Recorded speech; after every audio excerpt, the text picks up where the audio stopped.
Aloha and welcome to another episode of Hawaii Farmers Series.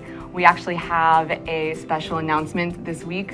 We are evolving and we're renaming the series Hawaii Food and Farms Series to more well represent the variety of folks that we're having to kind of represent all the players involved with our local food system in Hawaii.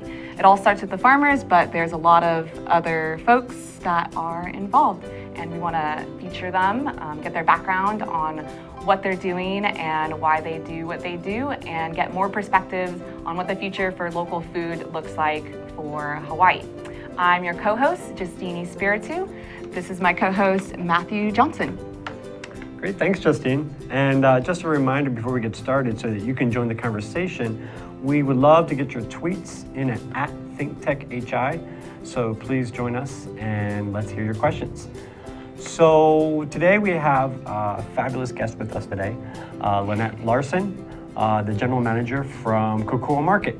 So we're going to be talking about co-ops, but also talking about larger scale markets for our local farmers. So Lynette, thank you so much for coming on today. Well, thanks so much for having me. They give me cheat sheets every once in a while. Yeah. We just put signs all around here. The icebreaker.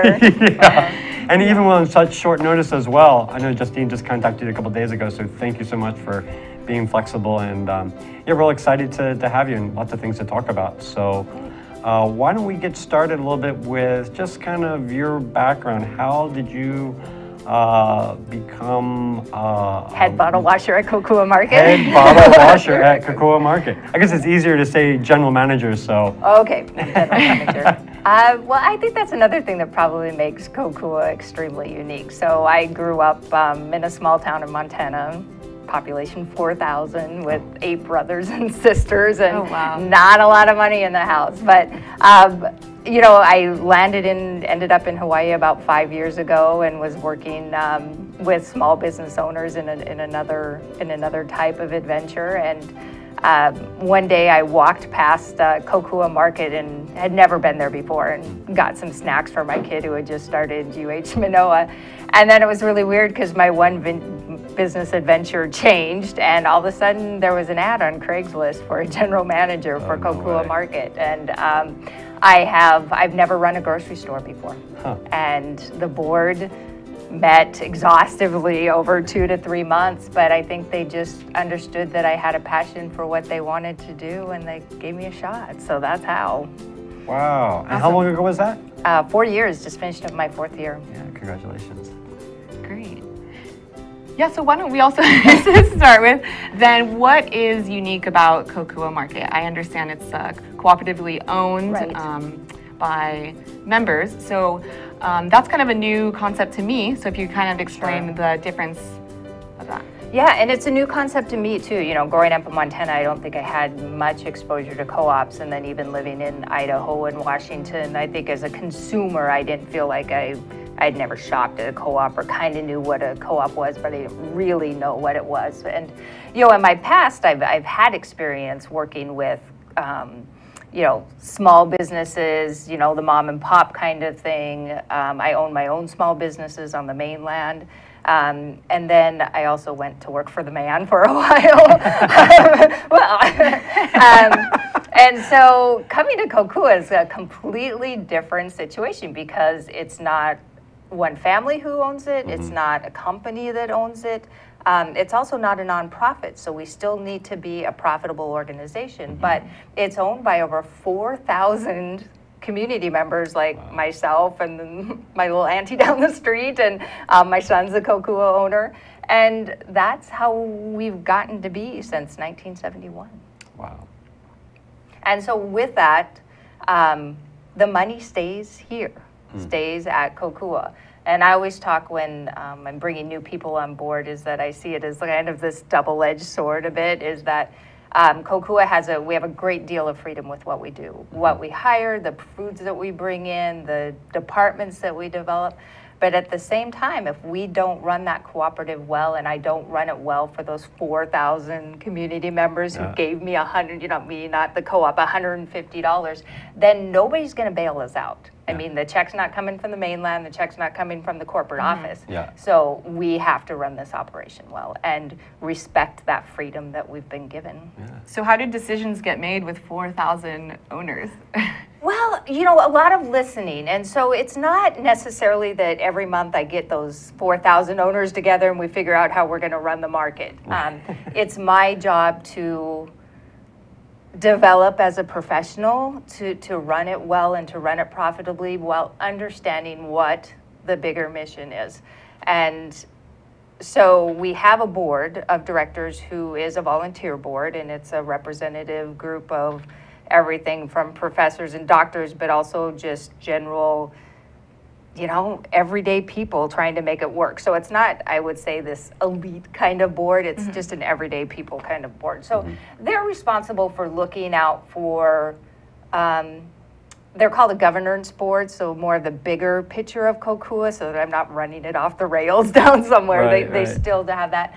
But as a general manager, I'm involved for the, or responsible for the day-to-day operations. And a big part of that is listening to what the owners tell me they want. And the thing I love about Kokua is that they want really good stuff for themselves and their family. So it's not that hard to make them happy because they want what we all want, which is just good quality food that we can afford, that is sustainable, that serves Hawaii. So Lynette, generally, what is the mission of Kokua Market? I mean, what are you trying to accomplish, and with all of your 4,000 plus owners? Oh my gosh. I mean, I don't necessarily have to say the mission, say them verbatim, but what are you trying to accomplish so that when you're trying to appease this board, I mean, what are you trying to do? Well, I mean, yes, we need to be profitable, and we touched on all of the reasons why, but to a certain extent. So the money that we make goes back to, you know, paying our farmers as much as we can pay them, paying our employees as much as we can pay them, and also just investing in our infrastructure so that you don't have to see the, you know, is Kokua going to close next year? Is, you know, those kind of, having that stability for us is extremely important.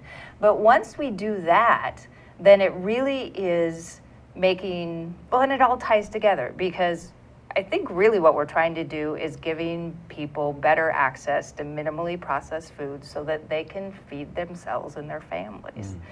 And so I think for me, I think I channel my mother every day, and as she was raising her. I think we all do. As she was raising her 9 kids and trying to, you know, do that on a budget. And I think about the kinds of food that she wanted us to have and that she knew was good for us. And I think really that's what we want to make sure that Kokua does. And it does it for people at all different health levels, all different income levels, whether you're a vegetarian, whether you're a vegan, whether you're a meat eater, a place, because I think food is such a personal thing. I mean, how we feed ourselves and our families is really, really personal and critical. So we want to be that haven at Kokua where you can go do that. Can you speak on, you know, it seems with 4,000 owners and this idea of this like mission-driven establishment of, it seems like it has to be very strategic and collaborative to create that kind of establishment. So can you kind of speak on what was lacking, or the hole it felt it needed to fill that, well, you know, that kick-started that we need this kind of thing? Well, it's hard Oahu. because we're 42 years old, so it's almost as old as I am. So I can't, and also me being fairly new to the island. I mean, I've only been here 5 years, which you all know is just a drop in the bucket when it comes to learning how you should do business on this island. Or you kind of gave us a little bit of a backstory. The idea, it started off as a small group of folks that wanted access to these things, and so they were coming together to the purchasing power of getting better prices on kind of bulk items, and it was getting delivered to particular. Yeah, or they would go to someone's garage. I mean, so they'd bring over a pallet of rice or beans or those kind of things too, and then it would show up at someone's garage, and you'd go and pick up your rice and your beans. But I think the key thing was minimally processed foods. And so while I wasn't back here on this island, so I don't really understand as much of the progression of how food has evolved on this island, on this chain of islands. But I think wanting to make sure that when they walk into the grocery store, they see staples that help them feed their families, also that they see support of local produce, local meat as much as possible.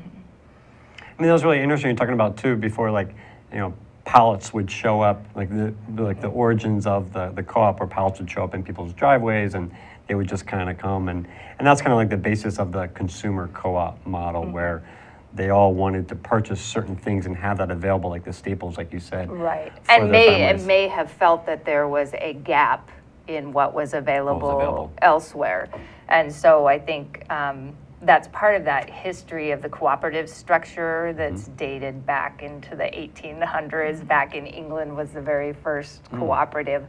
But we're a natural foods cooperative, there's all kinds of cooperatives that I think empower. I think there's this practical part. You want to have a grocery store that feeds you, that feeds your family. And then I think there also is part of that is that entrepreneurial spirit a little bit that's part of the cooperative.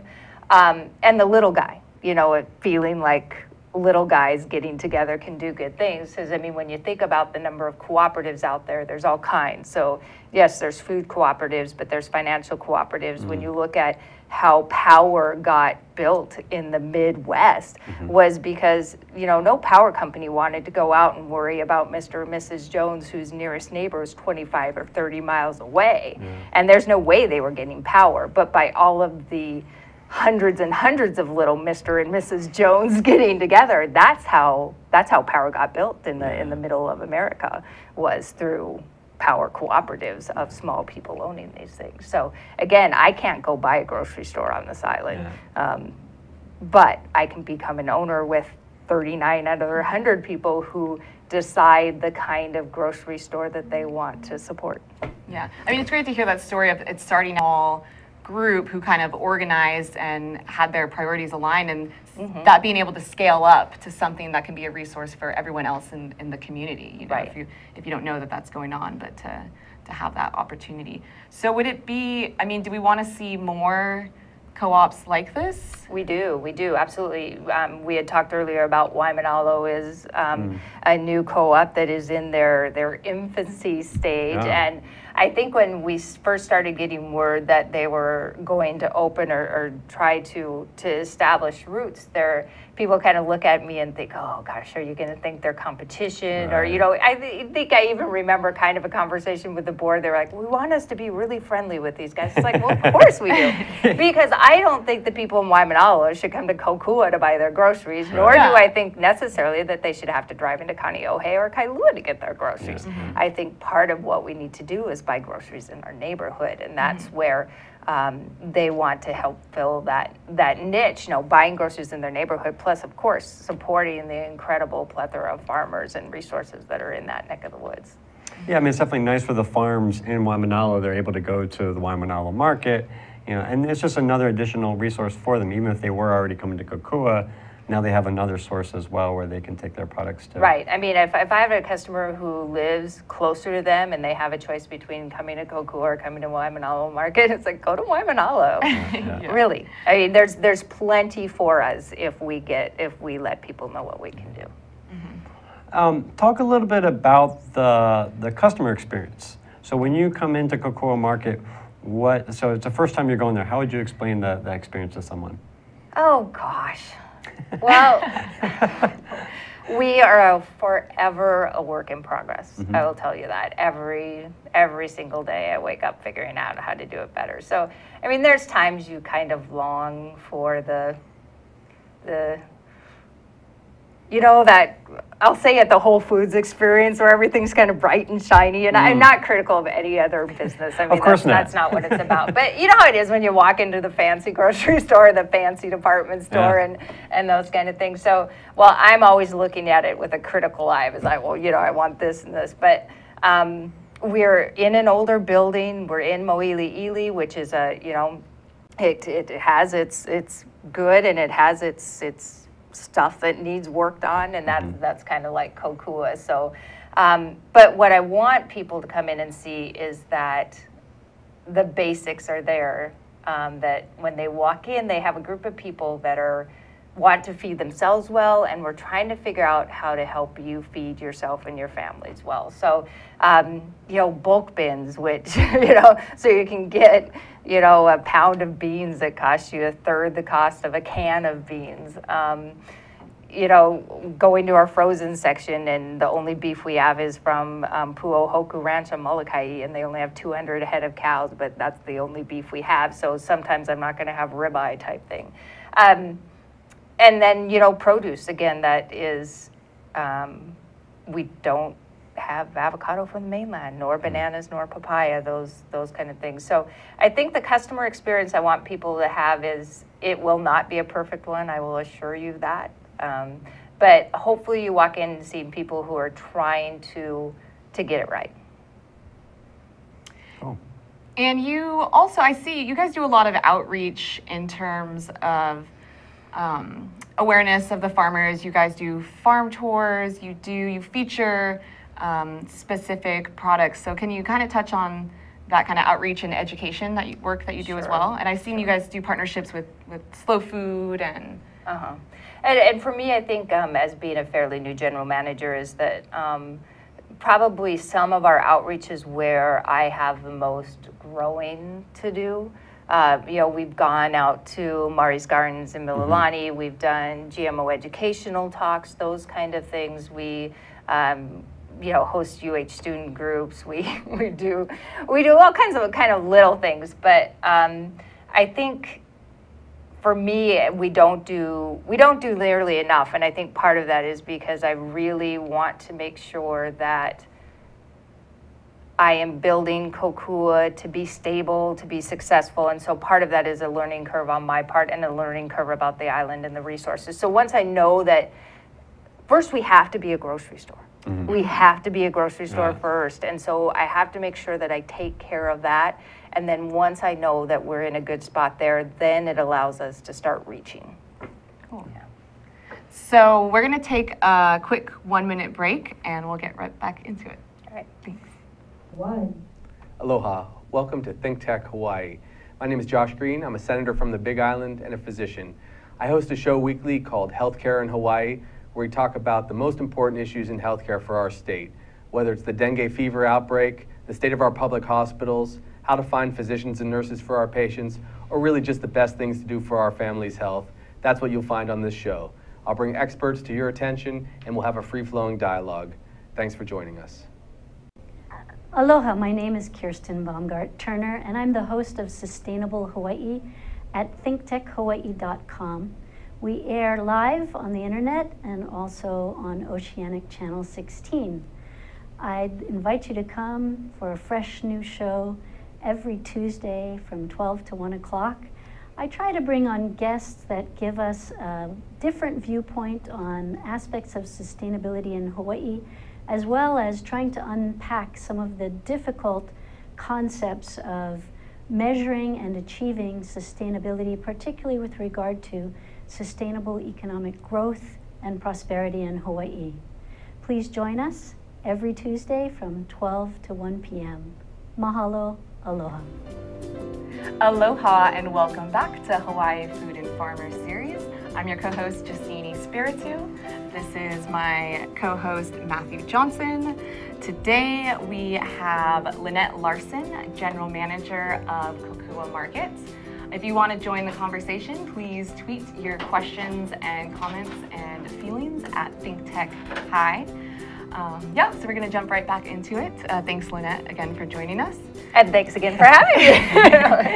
So you kind of touched, we talked about the outreach and kind of community efforts you have. And again, you mentioned the priority is to be a grocery store. So interested of, you're with your mission and your role in the community of balancing that and what are your capacity as a grocery store to carry that mission for Well, and Hawaii. I think there's, now that you asked that we touch on that again, I think I've been able to process it for a few seconds there. And I think there's many, many ways for you to do outreach that may not look so traditional. So it may not be getting the group to go to the farm, even though those are extremely important things to do. But I think for us, just having simple, we don't have cooking classes. We have a patio that we built in our back courtyard. We got lumber from Reuse Hawaii and built the tables ourselves, because my first year we had these really cruddy plastic tables that you could get with legs that were broken. It was very, very bad. And then our bulk manager one day said, well, I could try. And so he built the first table. But again, we got all the lumber at Reuse Hawaii. And those are tables that I hope are going to be at Kokua for a really long time.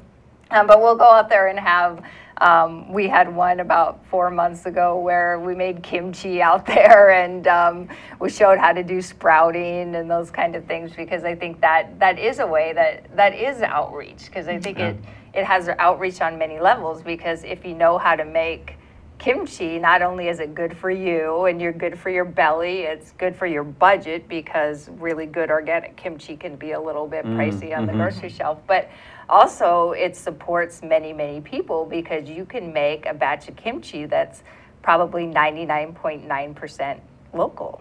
So get local cabbage, get your local ginger, get your, garlic's going to be mainland, but, get your local lemongrass and your green onions, and, a little gochugaru that's probably mainland, but, you're 90% supporting local without even trying. So I think there's creative ways to get people in touch with their foods that may not look necessarily like outreach. Or, I think for me, one of the, making your own yogurt, you think, okay, well, how is that outreach, or how is that whatever? I mean, it again touches on those same things of minimally processed, better for your budget to a certain extent, fresher, but also for me personally, it switched me from our mainland organic milk to buying Hawaii fresh milk, because Hawaii fresh milk isn't ultra heat pasteurized, so there's more bacteria, and so it makes much better yogurt.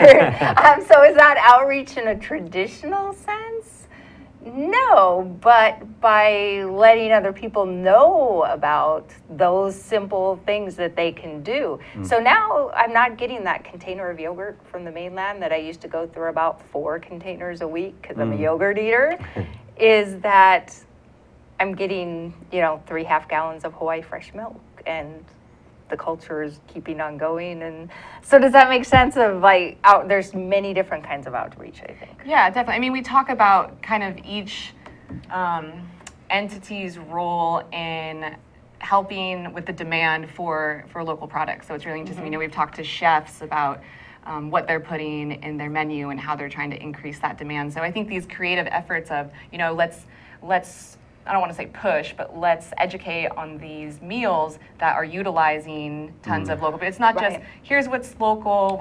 It's not just like, here's the local section in our produce. It's how do you use it on a daily basis, and coming from the perspective of someone who's feeding their families every day. So I was trying, like I said, channeling my mother of, how in the world did she do that? And she did it because she cooked. And cooked even when she had a full-time job. But, even when you touch on that, it's not just, here's our produce. This year we had, this is our 4th year of making our own pies at Kokua. So we buy the whole pumpkin, and we roasted them for Thanksgiving and made. But then this year we went one step further, because we had a young chef in training at our deli who has a passion for ulu. And so we had an ulu pumpkin pie. And it was the first year, and it was amazing. I mean, I didn't do the numbers of the traditional pumpkin pie, but I think a couple more years of building that. And then all of a sudden you start having a conversation of the power of the ulu, that you took something that most people would have put in the garbage by the time it's ready for pie, and it's gorgeous, gorgeous pie. But if you catch it earlier, then you get lovely curry, and you don't have to buy the potatoes at the grocery store, kind of thing.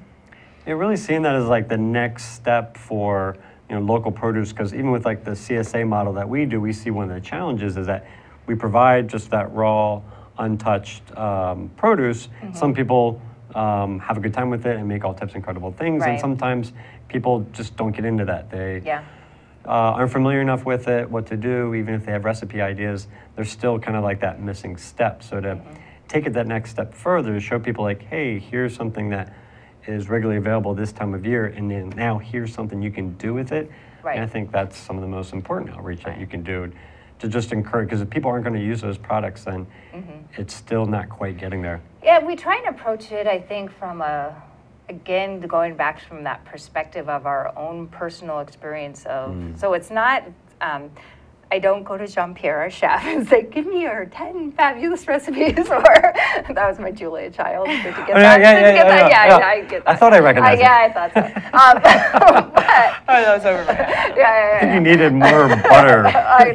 More butter. We use a lot of butter in our crust. But going to what can that everyday person, and that's, when you talked about going back to the shopping experience at Kokua, and sometimes we get overbearing, I would think, with the great things that we think we can do ourselves. But it is approaching it from a perspective of, just like that person with the CSA basket who shows up and it's new things. Heck, I've been a vegetarian for 30-some years, and I think I spent the first 20 of it not eating very many vegetables, But then once you start eating vegetables and seeing the power and the glory of those things, that's how we approach it too, so that it's not this, people don't have 3 hours to make dinner every day. No. But is the other alternative the McDonald's or the drive-through or the, whatever that, or, going out to eat every night, which isn't really doable for the average family. So we try and approach it from that somewhere in between. Yeah. So the Okinawan sweet potato doesn't need 5 million things to make it happy. It needs to be roasted a little bit with maybe some coconut oil, and you're in a good place. So that's how we try and approach it. Yeah.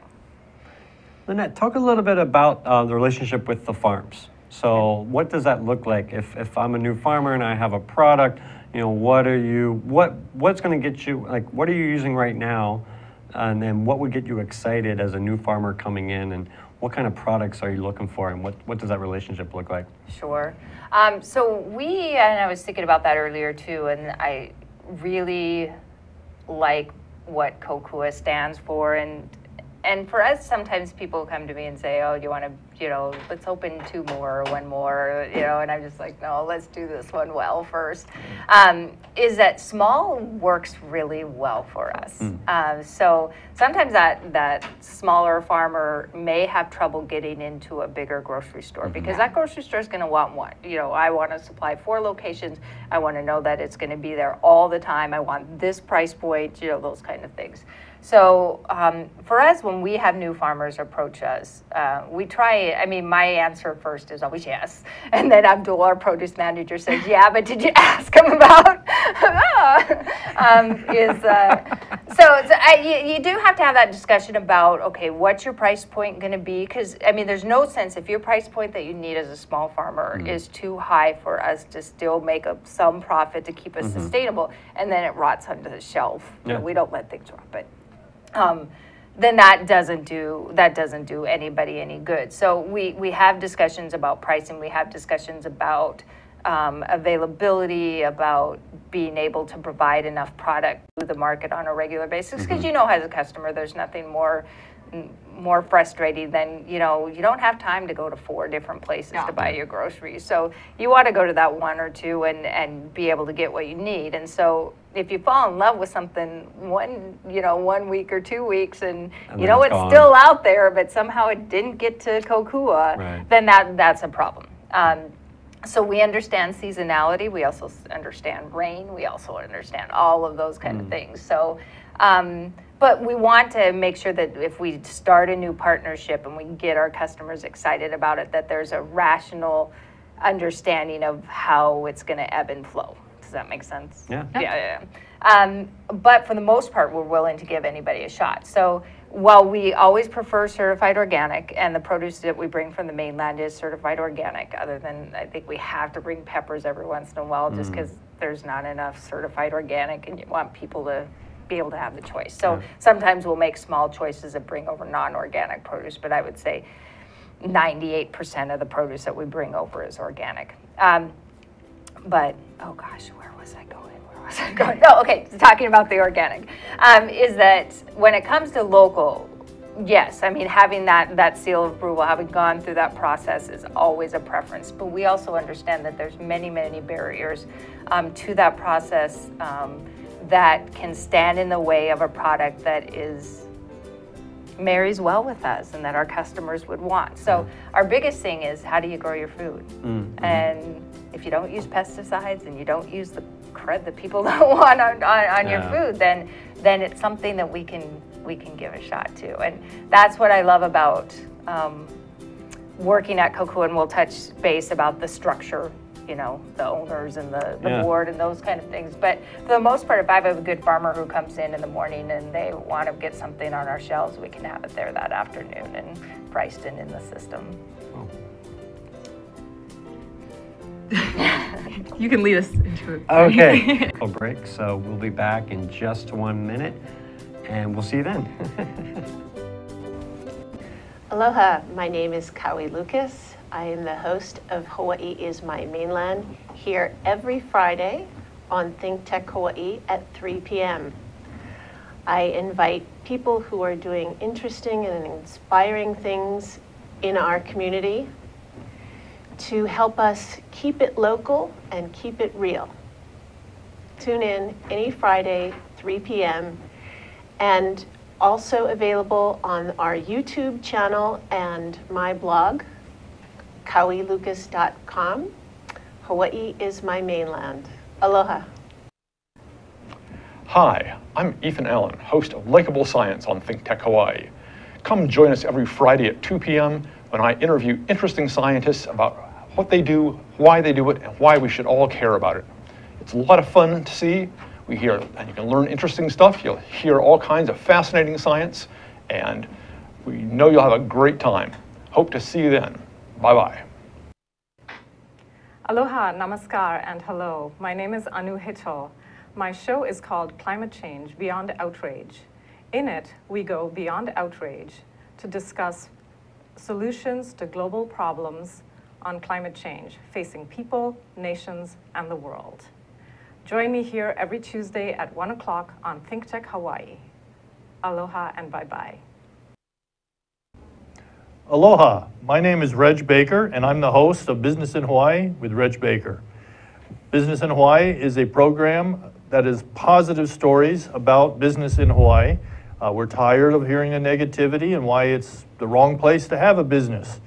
We talk about the positive reasons for having a business in Hawaii and how to be successful. We broadcast live every Thursday at 2 o'clock. We look forward to seeing you. Aloha. And we are back to Hawaii Food and Farmer Series. I'm your co-host, Matt Johnson, here with Justine Espiritu. And if you want to join the conversation, you can tweet us at ThinkTechHI. And our guest today is Lynette Larson from Kokua Market. And we are talking about all types of things from co-op governance to working with farmers. And just kind of with our last segment here, I just want to talk a little bit more about what the future of Kokua, but also the future of how do we make Hawaii a better local food state, supporting more farmers, supporting more markets, and having more accessibility for families for just really good food. So you were talking about your relationship with farms, but I guess moving forward, what do you see more product becoming available from farms? Are you getting more phone calls? Are you having a tougher time getting product on your shelves from farms? What's the trend that you're seeing? You know, I think maybe more what I'm seeing is kind of a flattening a little bit, not necessarily less. I mean, well, there's challenges if you look at the weather that we had starting since September. That's challenges for farmers when our customers will say, "Oh, rain, we needed it so much." Now we did, but not that much in 2 days, right. Because then it's going to take co-farms, 2 weeks before we get back solid with their kale or their dandelions kind of thing. So, that's always a balance, but. So again, I think like a flattening, and so I think part of that is the outreach, making sure, when Justine calls, this is a great opportunity for us. If there's farmers out there, come see us, because we have needs. And again, our produce department is one of the most when you talk about the grocery store and how much is local, produce is the most local department in our grocery store. So we're hitting about 65% local, which when you compare it to that scary 97% of our food comes, that number, then I think there's something to be said for that. So I think when you talk about how the evolution goes, I think part of it is discussions with farmers about what they're growing, what can they grow, how can they complement each other versus compete with each other type thing. So not everybody's growing the same kind of kale, the same kind of greens. And so does Kokua take on a role of facilitating that at all? Like a production planning type thing? Yeah, I mean, are you having those conversations with farmers or just hoping that they're having those conversations? I think we're probably in the hoping stage, but we should be more in the facilitating stage. And again, I think that's just part of, for me personally, in that ever-growing learning, getting used to the island, getting used to Kokua, what we can do, what we can't do. It's part of that growing process for me is to be able to know who those farmers are, what their needs are, how we can bridge the gap. You and I were talking about the Oahu Fresh connection and the number of farmers out on the windward side or North Shore that, or Waimanalo that have incredible products that we need, but the commute, even though it's 11 short miles, is not 11 short miles. So bridging those kind of gaps. So I think we can be more of a hub, honestly, for those farmers if we can figure out. I can figure out what to do with food. I mean, we got Jean-Pierre, we got me. We can figure out what to do with this stuff. We just would like more of it. And I think maybe more products that bridge some gaps while understanding we have a different growing season. We have we don't have a freeze. Those kind of things. Yeah. And then one thing we kind of touched on that I remember Leidy mentioned last week, when we asked about her kind of closing thought was, we have a lot of local produce, but when you're also talking about your mission statement of things that don't require pesticides or fertilizers, that's kind of taking into mind what is meant to be grown here, what actually thrives here naturally. Right. And and it kind of goes back to when we were talking about some of those products and exposure to what can you do with what is grown here and what's naturally grown here, and then I think challenge ourselves personally. My kind of mission, and I think we try and do it as much as we can, is you can't go from the scary 98% number to 100% sustainable. I mean, in any of our lifetime. But can we chunk away at it? And so how I try and chunk away at it is not just through my work at Kokua and the partnerships with the farmers and the ranchers and trying to say yes, and if they've got products, saying yes, and then figuring out how to get it sold and how to get people excited about it. But also on my daily mission is that when I on the patio table and I can look at it and go, oh my gosh, I think I was about 96% local today. And it wasn't that hard. I mean, partly because I'm a vegetarian, but my family's not vegetarian. And you work at Kokua. I know. It's amazing though. Sometimes you open up that refrigerator and you haven't done your job for the day. But it is. You can look at your thing and go, it's a plate full of local greens, and other than I probably put some carrots on there from the mainland, but everything else is local. And then I got a piece of beef from Pu'ohoku Ranch, and that doesn't seem very painful to me, but I think those things can happen. Or you have your basic, if you're a rice fan or you're a wheat berry fan or a rye berry fan, you do that, but then you chock it full of local greens and local produce and those kind of things. So I think we talked about it a little bit about the baby steps. I know that sounds horrible, but we like babies here. Nothing wrong with well, babies. You seemed a little childish earlier, but I didn't. No, just kidding. Maybe her, definitely not me. Not me, no, I'm all business here. But I think it's the small steps that you can make that not only is it better for us, is it better for your bodies when you're eating good, fresh food that can't stand on my shelf for 3 months. Stay away from the stuff that can hang on the shelf for 3 months. But it's good for you, it's good for your budget, and also it's good for Hawaii and sustainability, because if I can hang out with Mari's Gardens aquaponic, lettuce and co-farms kale and, organically grown cremini mushrooms from Kailua, and that's my meal. Again, that's not very painful to me. No, that's amazing. One thing that you said before, that you said like 65% of your produce section is sourced locally. Do you have any thoughts, visions on the non-raw produce, more of the, I don't want to say the processed stuff, but the other stuff that's in the market? Do you see any opportunities on those items? I do. Well, it's a hard one, but I think it kind of goes back again to that cooking phase. And for Kokua, for me, I'm very fortunate when you talk about trying to keep 4,000 owners happy type deal. The thing why it's easier for a general manager to keep 4,000 plus owners happy, plus our regular customers, is because they like to cook. So the stuff that I really find that does the best on my grocery shelves, other than the chips, God, I hate the chips, no, just kidding, is, those cooking basics. So it's the olive oil, it's the bulk bins full of rice and beans, and it's our spice section where you can get a little 2 teaspoons of turmeric if you need it to be able to cook, that only costs you 50 cents. I was blown away the first time I saw that. Yeah, and that's powerful, because not only is that the best way to flavor your food, it's the best nutrition, it's the most economical way to do it for you as well. But so what I find is that the overly processed stuff, every time I get this kind of notion that there's this great new saucy thing or packaged meal that might, think, oh, if someone's on the run, they might want it. And I buy it in like 2 or 3 ounce salad, and the rest just sit. And I have to get reminded of myself over and over again, but that's really what makes Kokua exciting, is that if you get those good cooking staples, those good flours for people who bake at home, who want to do those things, that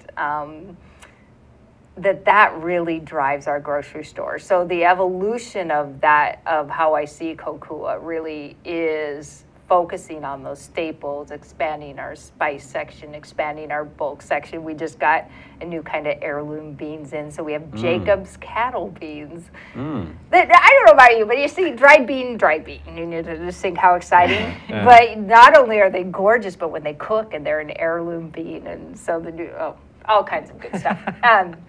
But there's so many more things out there. It's Vince Dodge, when he brings me a big bucket of kiawe flour from Waianae, and you think about the 5 million things that you can do with it versus kind of brown rice flour or whatever.